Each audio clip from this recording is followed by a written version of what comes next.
Seperti yang kita ketahui, sastra sebagai cabang dari seni yang merupakan unsur integral dari kebudayaan sudah cukup tua usianya. Sastra telah menjadi bagian dari pengalaman hidup manusia sejak dahulu, baik dari aspek manusia sebagai penciptanya maupun dari aspek manusia sebagai penikmatnya. Ilmu ini berawal pada abad ketiga sebelum Masehi, yaitu pada saat Aristoteles menulis bukunya yang berjudul Poetika yang mengenai drama tragedi.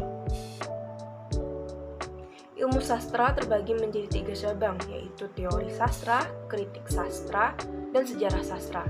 Ketiga disiplin ilmu ini saling berkait dalam pengkajian karya sastra. Nah, pada kesempatan kali ini saya akan fokus membahas tentang teori sastra. Nah, apa sih teori sastra ini? Secara umum, teori sastra ialah cabang ilmu sastra yang mempelajari tentang prinsip-prinsip, hukum, kategori, kriteria karya sastra yang membedakannya dengan yang bukan sastra. Kata teori sastra berasal dari 2 kata, yaitu teori dan sastra. Secara umum, yang dimaksud dengan teori adalah suatu sistem ilmiah atau pengetahuan sistematik yang menerapkan pola pengaturan hubungan antara gejala-gejala yang diamati.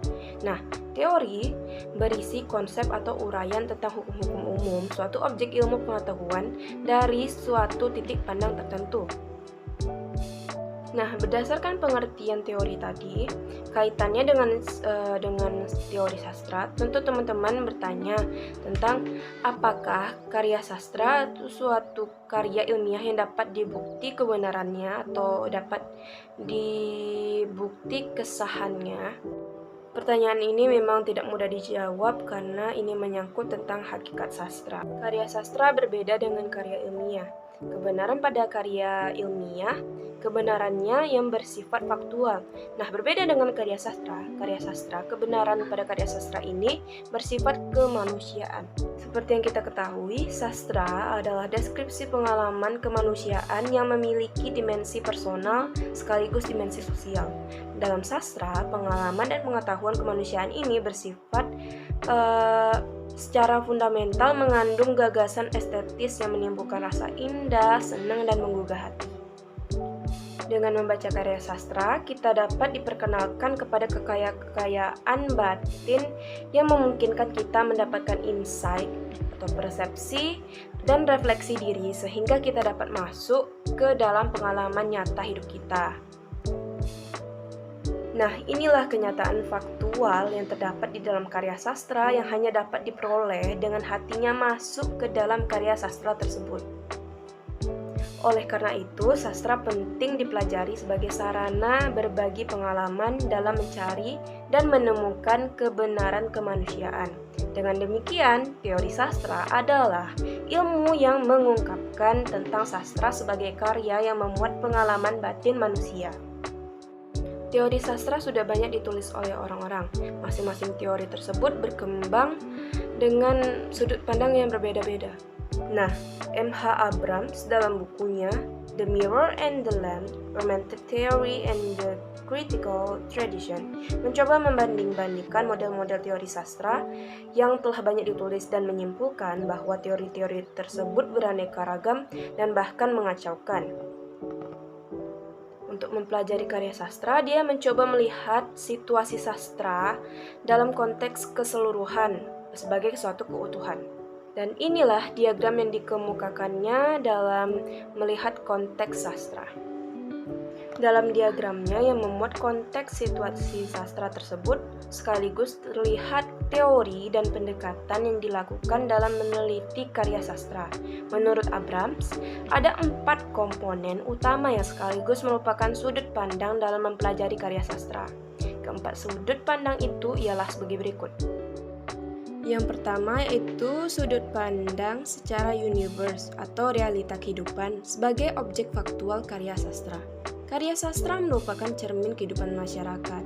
Di dalam karya sastra ditemukan fenomena kehidupan nyata yang karenanya menimbulkan insight atau kesan yang dalam bagi pembacanya. Karya sastra merupakan mimesis kehidupan. Dari sudut pandang ini, Teori mimesis dan pendekatan mimesis merupakan teori dan sekaligus pendekatan yang digunakan dalam mengkaji karya sastra. Yang kemudian sudut pandang kedua adalah work atau karya sastra itu sendiri sebagai suatu objek yang dipelajari. Karya sastra sebagai suatu karya yang telah dihasilkan penulisnya memiliki struktur sendiri yang membangun keutuhan dirinya. Sebagai suatu karya, ia telah terlepas dari pengarangnya. Dari sudut pandang ini, teori dan pendekatan struktural atau pendekatan objektif merupakan teori dan pendekatan yang digunakan dalam mempelajari karya sastra. Sudut pandang ketiga yaitu artist atau pencipta karya sastra, yaitu sebagai seorang pengarang yang menghasilkan karya sastra. Dia berangkat dari berbagai ide, pemikiran, perasaan, pandangan, gagasan, serta hal lain yang menyebabkan ia akhirnya menulis karya sastra. Ia mengekspresikan segala yang terdapat di dalam dirinya ke dalam bentuk karya sastra. Dari sudut pandang ini, teori ekspresif dan pendekatan ekspresif merupakan teori dan pendekatan yang digunakan dalam mempelajari karya sastra. Dan sudut pandang terakhir yaitu audiens atau pembaca. Pembaca adalah penikmat karya sastra. Pengarang menulis karya sastra tentunya untuk dibaca atau untuk dinikmati oleh orang lain. Dari sudut pandang ini, teori pragmatik dan pendekatan pragmatik digunakan dalam mempelajari karya sastra, yaitu penekanan pada aspek pembaca sebagai penikmat karya sastra. Aktif dalam sastra dan ilmu sastra mengemukakan bahwa Abrams telah berhasil meletakkan kerangka dasar teori sastra. Dengan keempat kerangka dasar ini, penelitian terhadap karya sastra dapat menggunakan teori yang lebih terarah dan sistematis. Dalam pengkajian karya sastra, keempat pendekatan ini merupakan pendekatan yang mendasar, yang merupakan dasar dari berbagai pendekatan lainnya yang berkembang sekarang ini. Di sisi lain, Rahman Selden pada tahun 1985 dalam Joseph Yapitown juga mengklasifikasi teori sastra berdasarkan atas kerangka diagram komunikasi linguistik Roman Jakobson. Skema komunikasinya yaitu sebagai berikut. Sama halnya dengan Abrams, masing-masing komponen merupakan dasar teori untuk mempelajari karya sastra. Bagi Selden, karya sastra memuat pesan, hubungan, kode yang disampaikan pengirimnya atau pengarangnya. Pendengar adalah orang yang menerima pesan tersebut sebagai penikmat karya sastra.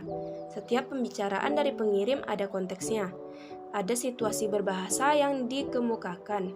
Ada realita dalam pembicaraan. Pembicaraan tentang karya sastra tergantung kepada dari sudut mana yang akan dilihat pada karya sastra tersebut. Sekian dari saya mengenai teori sastra. Dan jangan lupa nantikan saya di video selanjutnya. Dadah!